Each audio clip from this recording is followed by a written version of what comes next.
Welcome to Talking Heads on USA Global TV, starring the one and only wonderful Dr. Jacalyn. It's a prestigious place where world-class influencers and experts meet, and where you'll find the most trusted advisors and coaches for all things in life and business. Visit usaglobaltv.com to sign up for our newsletter, get the value you need, and be first in line to learn about events and giveaways and other valuable content. Connect with us. Email Dr. Jacalyn at usaglobaltv.com to talk about how you can become part of USA Global TV. That's USA Global TV, where the doctor is always in.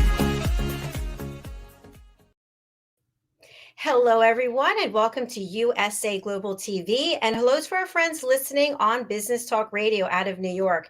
I am Dr. Jacalyn Kerbeck, and our show today is the MALLORCA Connection.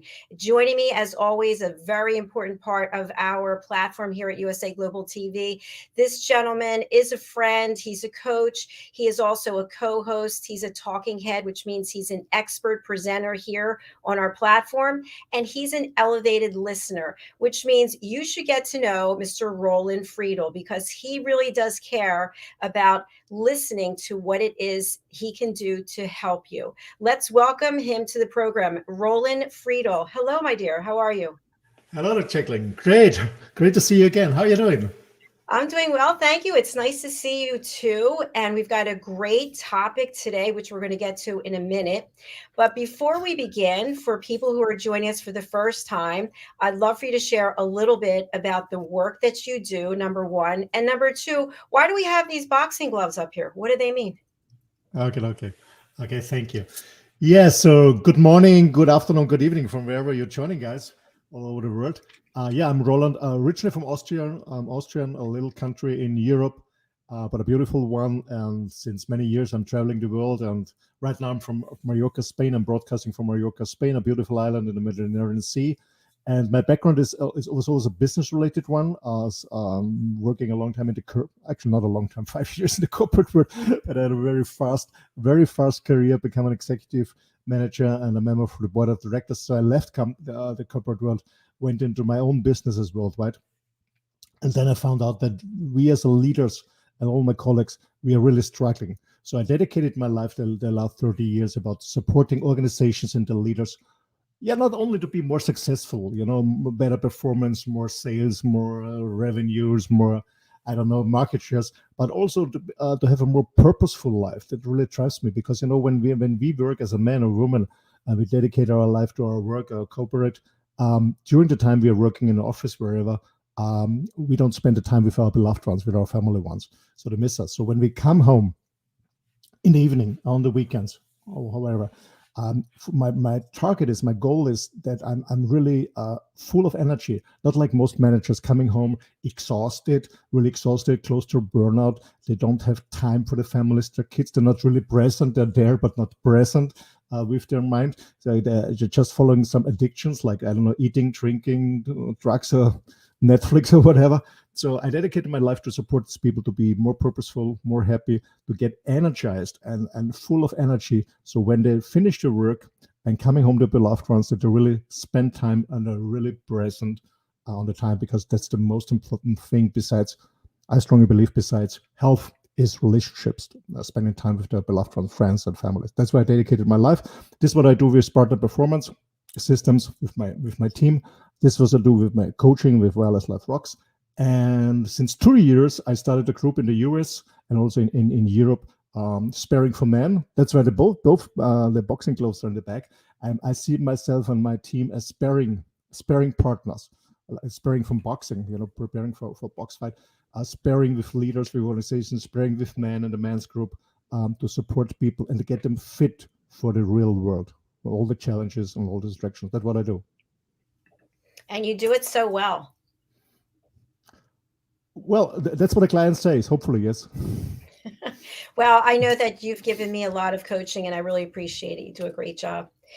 Roland, our topic today is about sexuality. And sometimes when people just hear sex or sexuality, they're like, oh no, I'm afraid we can't talk about this. You can't talk about this on television. But we are going to talk about it, aren't we? Sexuality in Tantra for realization of consciousness. Tell us about our guest today, Daniel Dick. Actually, yeah. Actually, Daniel was introduced to me by Kevin Orrosh. We had on the show before, the quote of the book "Sex, Masculinity, God, and Trilogy," a book I found very interesting. So I asked Kevin to give me a contact to Daniel, and we met in Vienna a few months ago and had a very good conversation there, a very deep one. So I wanted to bring him on the show because I think, Tantra and sexuality is so important, and especially in these years, with all this misunderstanding and misinterpreting, so for hundreds of years, because of different religions, sex was something bad because they leads they know you're a sexual free person, you're free independent person, you're free, you're brave, you don't depend on anyone, you don't have any fears. So sexuality is so important. It was always depressed from all the religions in the last hundreds of years. And nowadays, people think they're sexually free, but there's so many people are born addicted. And as we said backstage before, sex is more than just having sex. So I'm very looking forward to have this conversation with Daniel because he's an absolute expert on this. Absolutely. Fantastic. Well, without further ado, let us welcome to the show Daniel Dick. Hi there. Hi there. Thank you for Hi, inviting me to the show. Hi, good to see you. It's great to have you here. And if you would just share with our audience where you're joining us from today. I'm also based in Austria. Well, not also, but I'm in Austria, actually from Germany. My background is also half German, half Chilean, and have been traveling a lot around. But I have been mainly based in Vienna since about 13 years, going back and forth also to Switzerland and to South America, and partially also a bit to the US, and to Germany, Berlin. So moving life, but one standing feet was always kind of in Vienna. Yeah. And exciting to meet this group of people. It was a lovely conversation we had already with Roland in Vienna some months ago, and I'm excited to take this further. Well, we're really glad that you're here. And before we start digging into your background in the book and the topic for today, I'd love to know, what have you found in your travels when it comes to discussing sex or sexuality with other people? Are certain cultures more open to it? Do you see people shutting down, like, oh, I can't talk about this? What have you found in your travels and meeting with different cultures? Actually, in Europe, usually we have a quite open attitude towards sexuality or nudity. And in South America, it's kind of also very open, but not very conscious. In the United States, it's more closed. It's like, there are the areas, of course, where you can speak very openly about it, all the East Coast, West Coast, but it's difficult to generalize. But what I've found very interesting, that especially women are very easy to talk about it, or more open to talk about it. And there are especially the women that gave me kind of like the empowerment to say, hey, investigate this further, or the topic masculinity is really important, go for it. So I wouldn't even make it from the region where I really found a difference, but more difference between man and woman, actually, which was very interesting to me. Do you know why this is? Why women are more open than men? Is this from education? Where does this come from? I had also a bit of an investigation as before this book. Afterwards, I was also presenting one slide at the International System Science Society, where I gave a presentation about the general situation that masculinity or man are actually in, which is a very high degree of depression, suicide. Also femicide is also very high, caused by man. So there's a general deep disbalance, emotional disbalance in man today. And we found on the other way, because all of the feminist movement, lack of being kind of comfortable being a man. I found this in my academic path that gender was deconstructed totally, so that we couldn't speak anymore about being something masculine or feminine, because it was very individualized at the end. But once we looked into it, we also saw that the difference between masculine and feminine actually is something very real on a sexual level, not on a social level where we say, okay, we are socially constructed and we make rules and laws according to wages and to what we think that is female, what is masculine, but actually on the level of what is attractive. It is important to make the difference between masculine and feminine, even though we might have feminine, masculine inside of ourselves, and being attracted to something opposite, having a masculine and a feminine in the opposite partner that we are attracted to. So once we find out that this was actually the case, mostly women told me that they don't find man anymore. They don't find masculine man anymore, which is reflected on one hand also in their sexual life, but also in the frustration that women can't give man manhood. They can allow man to be man, but the archetypal man that is like the one giving forward or just being very like, I mean, I even think sometimes that the suppressed masculinity is one of the syndromes that we have a war here on the other side, where this warlike aggression of man is just coming out like it's an explosion, because it's often oppressed masculine energy. And yeah, lots of women that are like a bit tired being so masculine, and by that also not having a man that can have a masculine role on the side.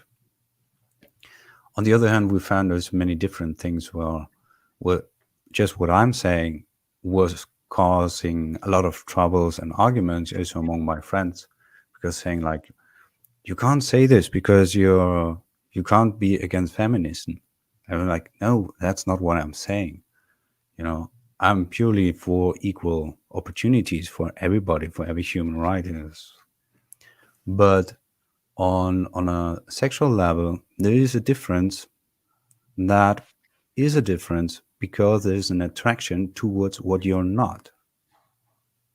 And this is very interesting that we summed up in our book, about what is lacking in you, what you find in your opposite, and how you can even make space for it to make a creative life, which at the end is becoming children. You know, what is really giving you life force? You know, how you use life force for life itself. And thinking about that, exploring that, actually you find out that there is a reason that there is masculine and there's feminine, even though you might discover this in yourself in different ways, and even outside too. Okay. So when I understand you correctly, what you're saying is that we're always looking for the opposite, what's not inside. And when I understand you correctly, is that the mystery we have now is that as men are not really masculine again, and women don't find a masculine counterpart, they feel less attracted to men. Is that what you're saying? For example, as you might know also, Jacalyn, if you are like on a very high position as a woman doing very much what 50 years ago was only a role for man, you have much of a position of a power, you know, and you might scare off man, you know. Yes, I know that's true. Yes. So what you need to find a man that makes you happy in the bad is someone that has an even higher self-esteem that you can show off, And because the self-esteem for the man is actually what, at the end of the day, makes his erection possible. That's the potency. That's where the power lies of having an erected penis. So if there is a woman that has so much power in there, then to have someone that feels even more powerful in front of a powerful woman is difficult. You You saved will me a lot find, of therapy. Thank you.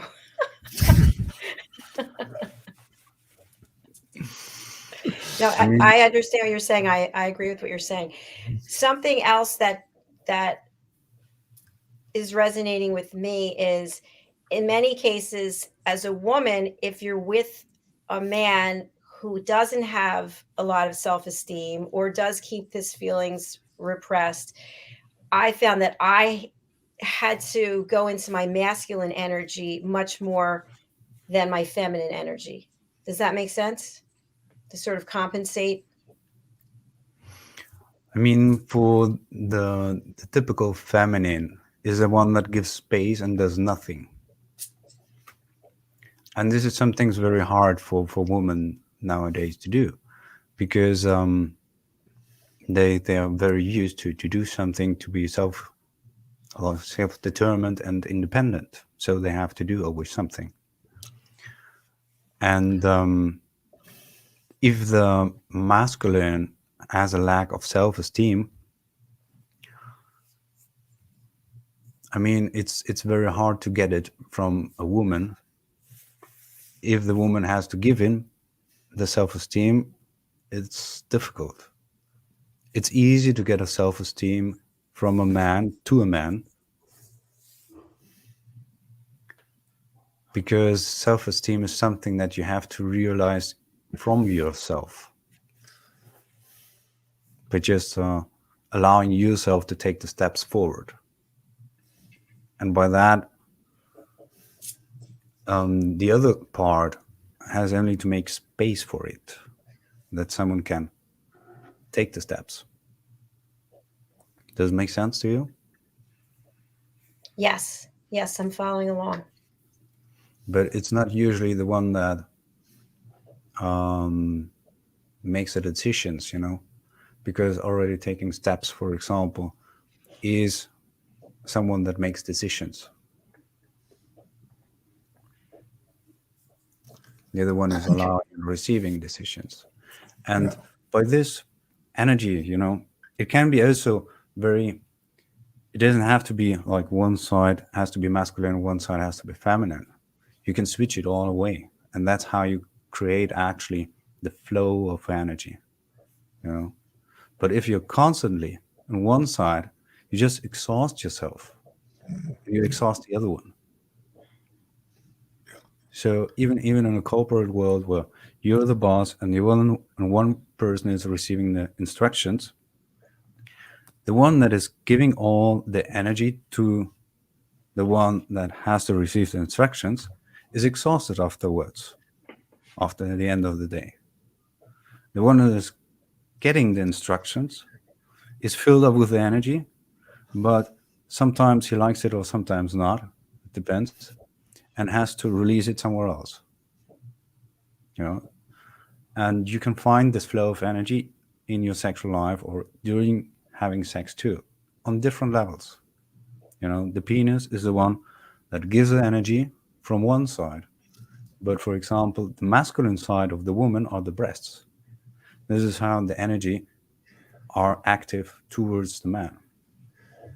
And if you make like a circle between the penis of the man getting the energy towards the woman, it comes up and it comes through the breast to the man. You create like a circle which creates a lot of life energy. And these energy flows, they can go much further if you make it through the mouth or even through other ways. But you will find this giving, taking energy, like on different levels, also in your life, not only in your sexual life. Usually the masculine is the one that's like more the giving one. It's like the pushing one, the one that is more outwardly. That's how it's like the penis is just going out, or it's the one that is pushing something.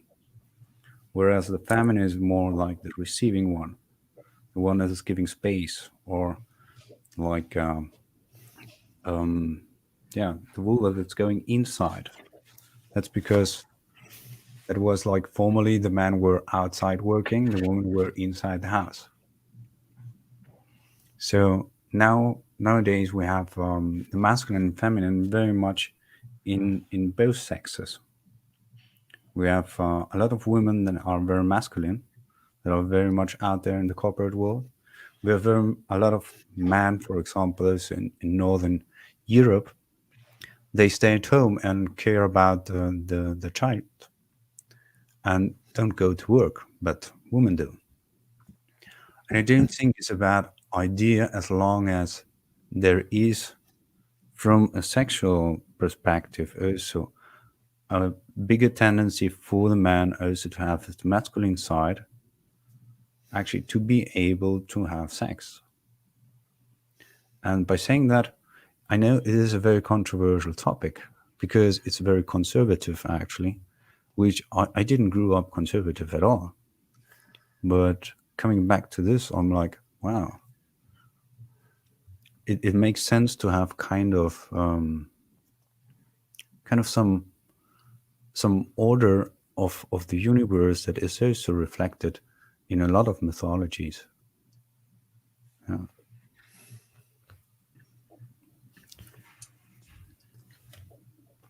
What's So your question?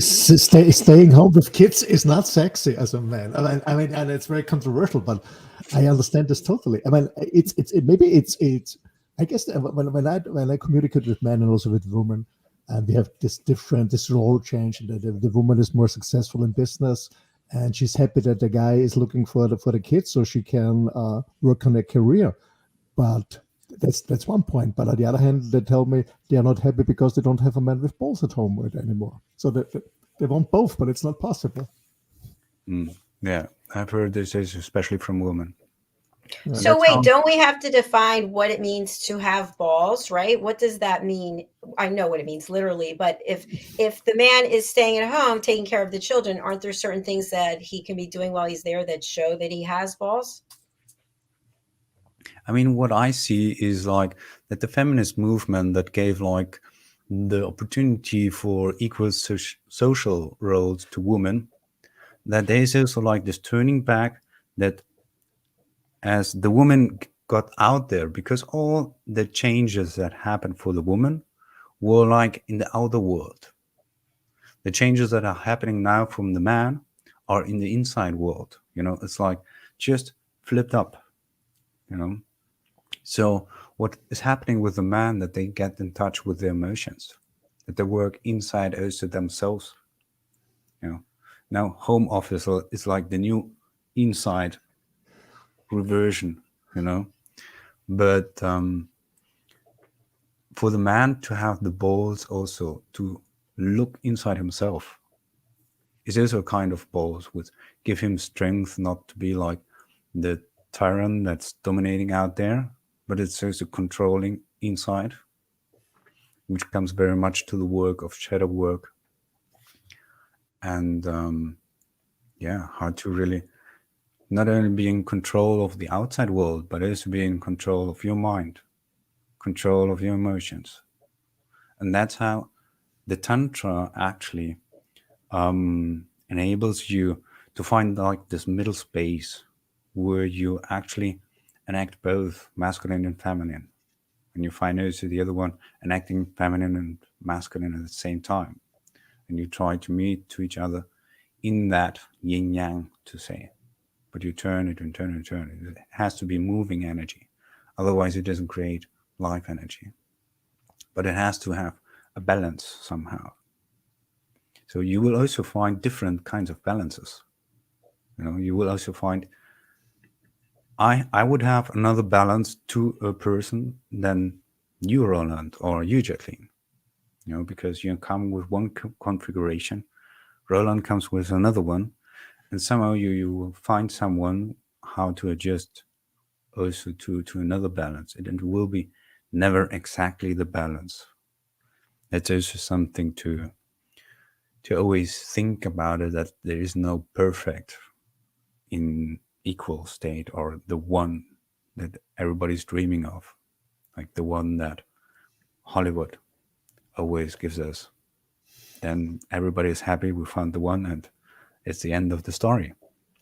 This is not like the end of the story itself. It always goes a bit on, and there is not always this perfect match which everybody is like looking forward.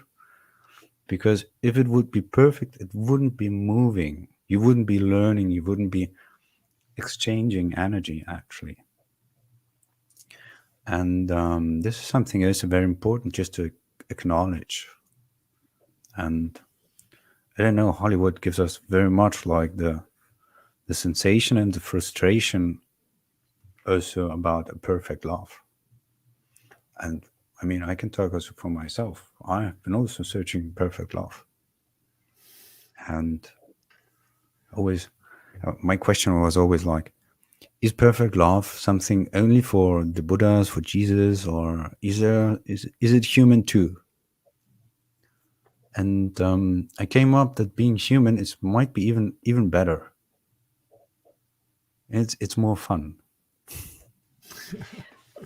Well, when we look at the perfect love, what does that mean to you, Daniel? If you could find the perfect love, how would you feel? What would that look like in your life?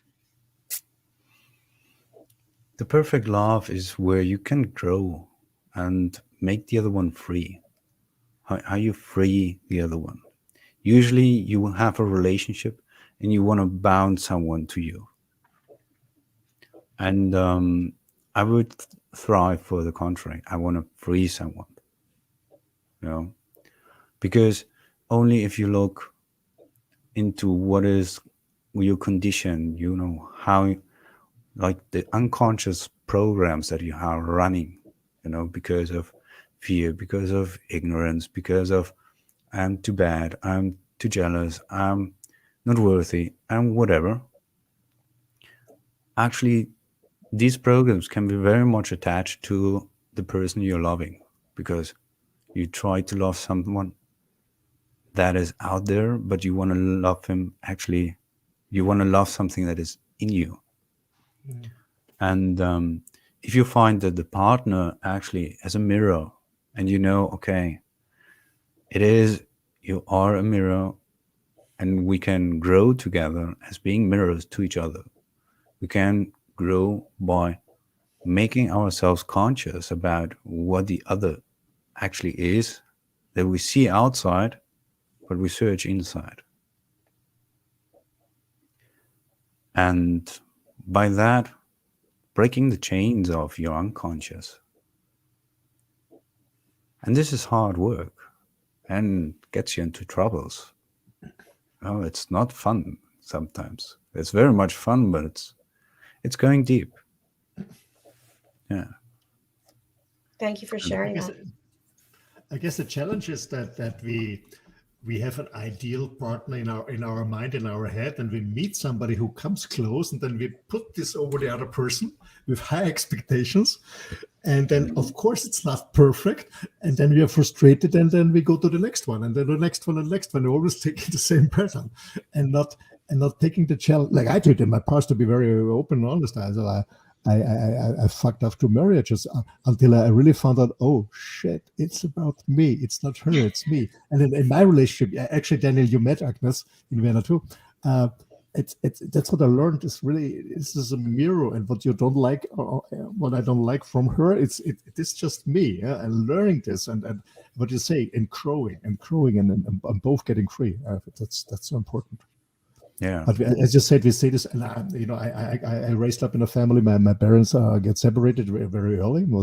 I had a bad childhood, and then I saw these Hollywood movies. This perfect, man coming home from the work, the beautiful ladies waiting on the door. It's smelling because she cooked already. Kids are happy. The dog is happy, but that's not reality. And actually, if it would be every day, I guess it would be fucking boring. Yes, it will be. I mean, imagine, I mean, in our world, usually we associate with the perfect world as paradise. And paradise, actually, where there's nothing bad at all, there shouldn't be something that you're actually missing.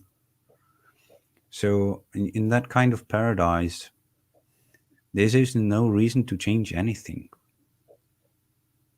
So, everything just stays the same Yeah. because everything is perfect.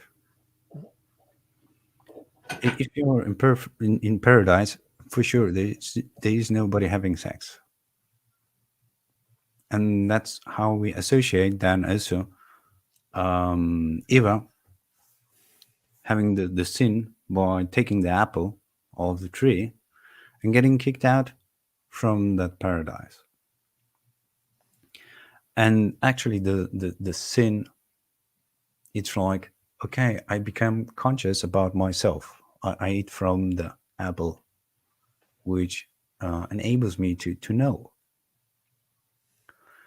And from this downfall, we have been on Earth, and we try to get back there. And this way, how to get back there, goes back from this. Okay, I know that I am something, and I'm searching what I am actually. And having sex is always also a bit of the way how to find what I'm searching, because I feel a lack inside of myself. I mean, other people fill it up also with addiction, or they have like a longing for something, and then they go on a journey, or they go finding themselves, or they find it in making like small pieces of joy for themselves by buying some stuffs for themselves. But actually, all this longing is the longing back to paradise. And on one hand, I think it is very beautiful to go towards this paradise and find the perfect again. And sometimes I think, is the path more beautiful than the end, or is the end actually beautiful? Because on this path is what we live in this life. It goes up and down. It has paradise and hell at the same time. And by that, what I've found most important is that the feelings of lack that we have, that we don't fill it up with these short-term satisfactions, like, okay, let's eat a chocolate, or let's have a quickie and that's it, or yeah, let's buy new clothes and then I'm feeling good again. It's like how we can find techniques where we can find the long-term joy. And this is where I found very much beautiful answers in Buddhism, where actually the like these deep energies, I mean, also like, for example, in Hinduism, we have the Shiva that always have the snake looking up there. It's this energy and this downfall of this paradise, how we can lift this energy up again, which is actually partly the sexual energy, like this feeling of lack, of not being a whole, not being a one, and how we can raise this energy towards the upper parts of our body, that's not only in our genitals and our unconsciousness, but moving it towards the stomach, where we have the feelings of our stomach, towards our chest, where we have our heart, what goes to love, towards our neck and our head, where we're really purely conscious about that. And I do think that there is a way to get back to paradise, but I don't know sometimes if it's the way more beautiful or the end. And through sexuality, you can get it. too. And I think it's, if you become conscious about your sexuality, you become conscious about the most unconscious parts that you can have. And that's why it became so fascinating for me. A lot to think about there. That's really. I'm wondering, from what you said about the beginning about women are able to talk about sexuality and sex much easier than men. And do you think that that also could tie back to the fact, in addition to self-esteem, because you mentioned about the penis and self-esteem, that it also has to do with having done the introspective work?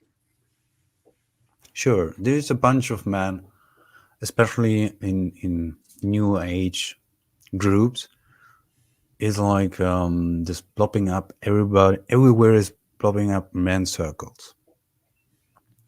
And also there was one author, for example, that published this book, No More Mr. Nice Guy, that came out, very famous. And there are a bunch of men that are really willing now to look, to speak, to open up, because they see the need, they feel the need. And there are these bunch of men that are very courageous, like very, very, it is an act of courage to open up. And the man circles, I see it like with two perspectives. On one side, the circle itself is again a very feminine form, and also the talking is very feminine. And usually men are very easy to talk about superficial things. What the man needs to come is to their bodies, because they're very fast in rationalizing things and not getting into their feelings. They have it figured out all in their mind, but they are not able to feel it. And by that, they get stuck and they can't transform what they're actually feeling, because only what they are able to feel is actually able to be transformed. So what I envision to do, I had like a workshop on like the archetype of the warrior. I'm a very peaceful and calm person, but I did very extreme martial arts when in my teens, and later also a bit boxing. So I love the gloves.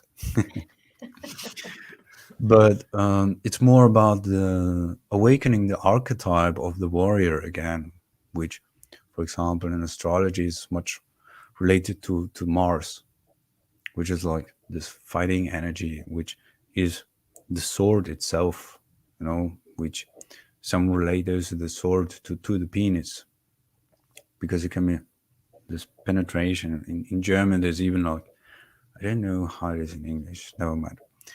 But to awaken the warrior is something where you have to face death. And this is a very masculine way to awakening their courage again and their self-esteem, but also to detach them from their ego, because everything that just dies is what you think about yourself and how you make up yourself and how you want to be like something special or whatever. At death, everybody meets, everybody dies, and everybody is equal. So it's a very easy and very very fast track to dismantle the ego talking.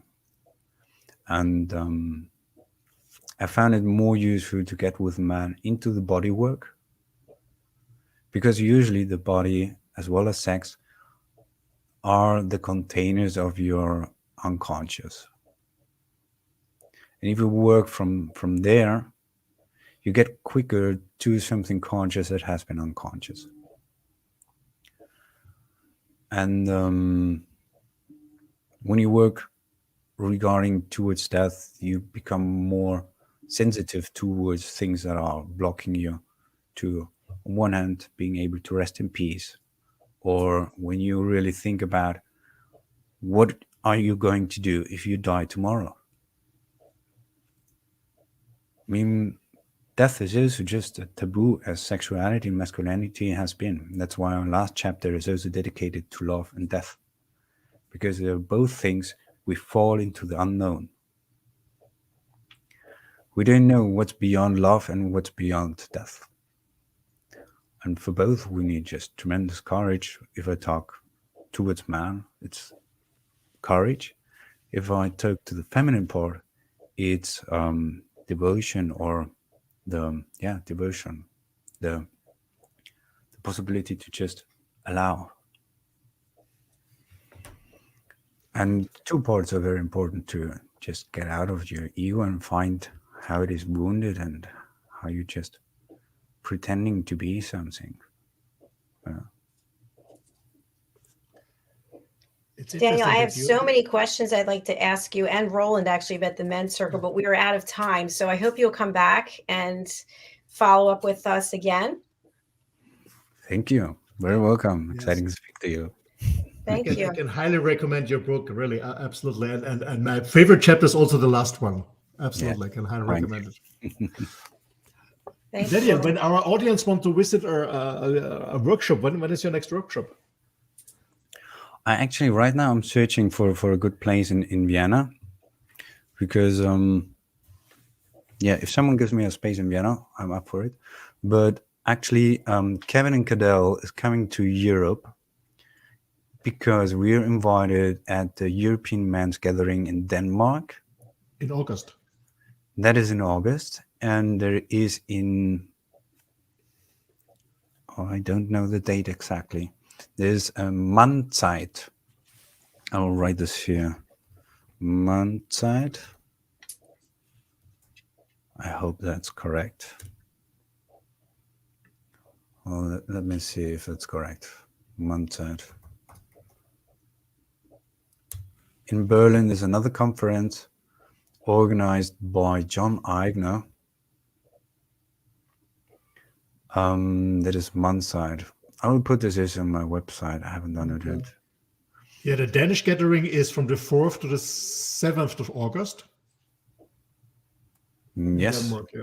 I would like to join that. It's on my calendar. You'll be driving by there, so. Yeah. And between, we definitely organizing a workshop. And it's a great opportunity, because actually Kevin is based mostly in Austin or in Costa Rica or in Bali. And Cadell is somewhere between Canada and France.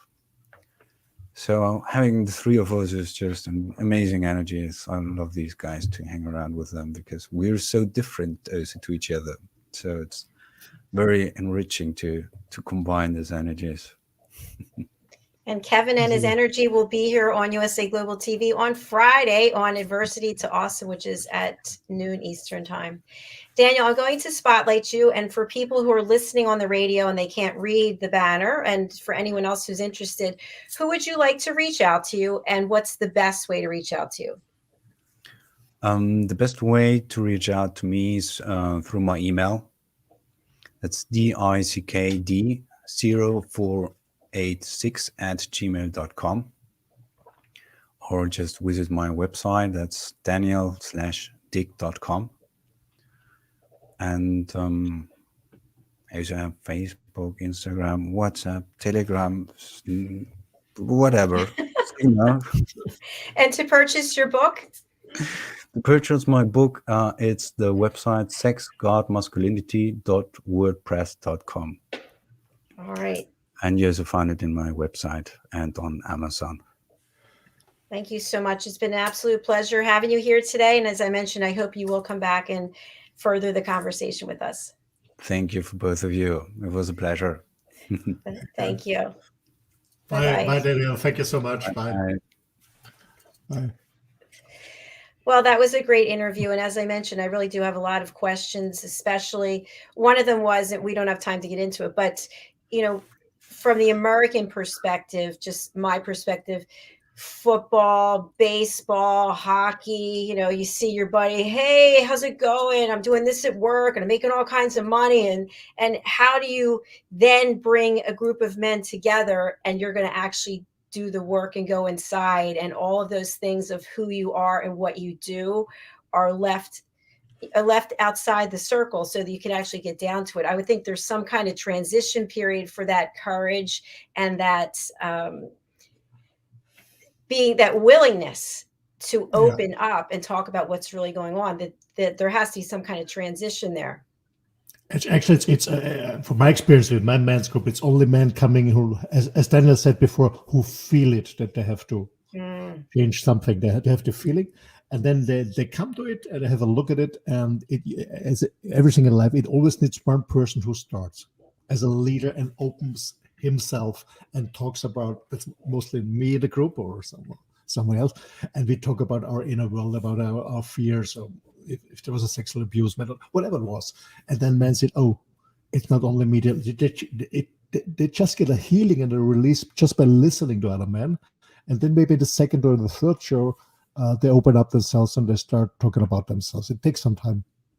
It's a trust building process. Well, thank you for doing that and holding that space for men. And thank you also to Daniel. Roland, you have a show coming up right after this, Talking Heads. You're one of our expert presenters. Would you please let our audience know what they can expect each and every week, even as you're in your RV driving around?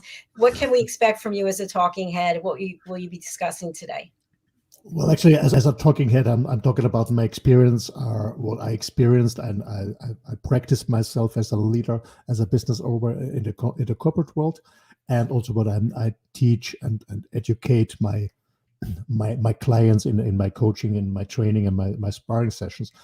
Actually, tonight I'm talking about different leadership styles, and call it a situative leadership style, meaning that every team member needs a different leadership style, and every team member needs a different leadership style and different task. And I will explain tonight in about 30 minutes, just as a summary, how you find it out, how you get it, and how you lead teams for better performance. That's what we're doing tonight.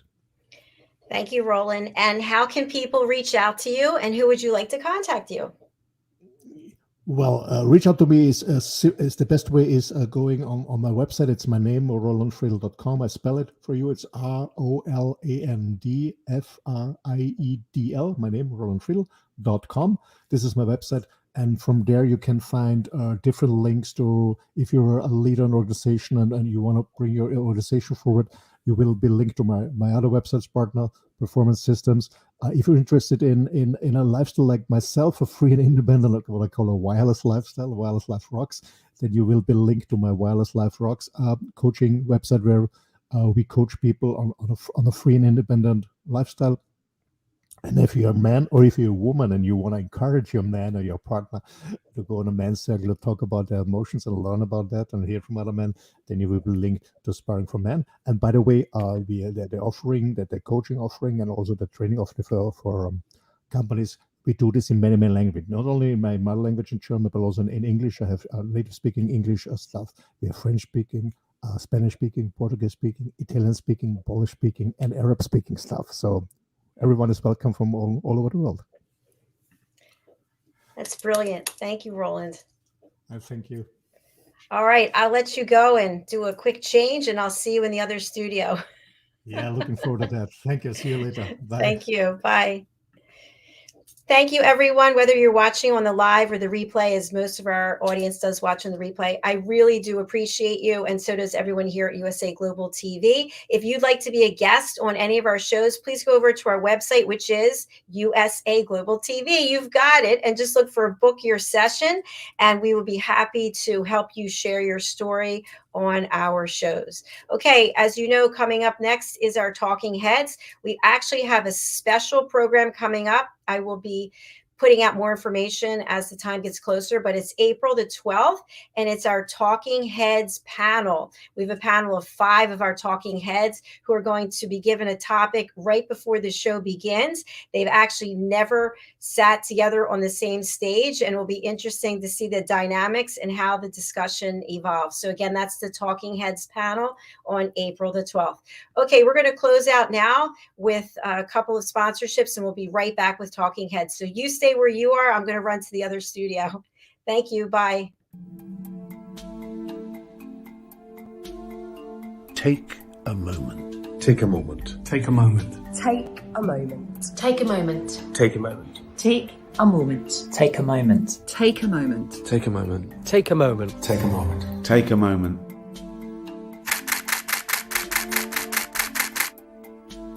So I've had the privilege of photographing some incredible people over the years, and during each shoot I've asked the subject to close their eyes and take themselves to a peaceful place just for a few seconds. I've found that this really helps to refresh the energy between the camera and the subject. They had an energy that was quite special and quite different from the rest of the shoot. The collection grew, and now it feels the right time to use it for something good. I think it'd be amazing if we could help to raise awareness and involve people in the discussion about mental health. So what we're asking to do is for everyone to upload their own self-portraits. All of these portraits will become part of a massive artwork. I'm really excited to see this project go from hundreds of pictures to thousands of pictures. Essentially, an ever-evolving artwork that says we're all in this together. Close your eyes and take a moment.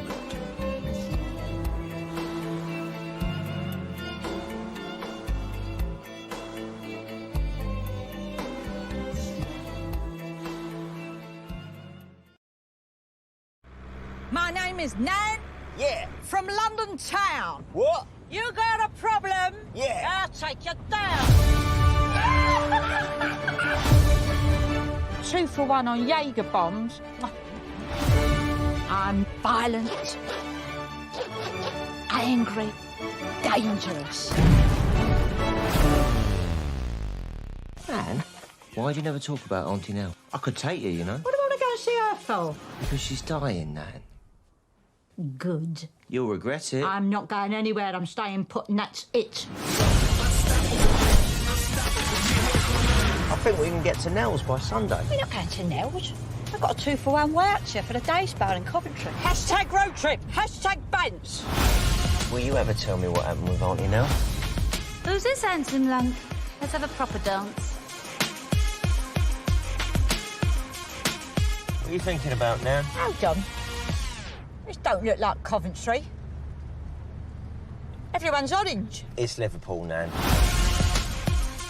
Oh, have a look. You're illegally parked across 3 disabled bays. I've got 3 disabled badges. You shouldn't have 3. And yet I do. Riddle me that. I'll go and have a word with Now, her. leave off. I'll deal with this. Now listen up, millennials.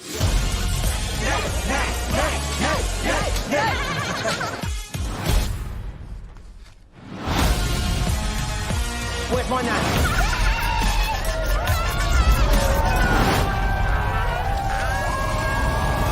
It's like being on the moon, isn't it, eh? Are we on the moon? It's still Liverpool, Nan. I love your Nan. Nan? Useless. No stamina. You don't want to see Nell, that's fine, but I'd like to meet her. Yeah, all right. But after we've had a quick drink, eh? Proper Guinness. Guinness, it's 9 a.m. When in Rome.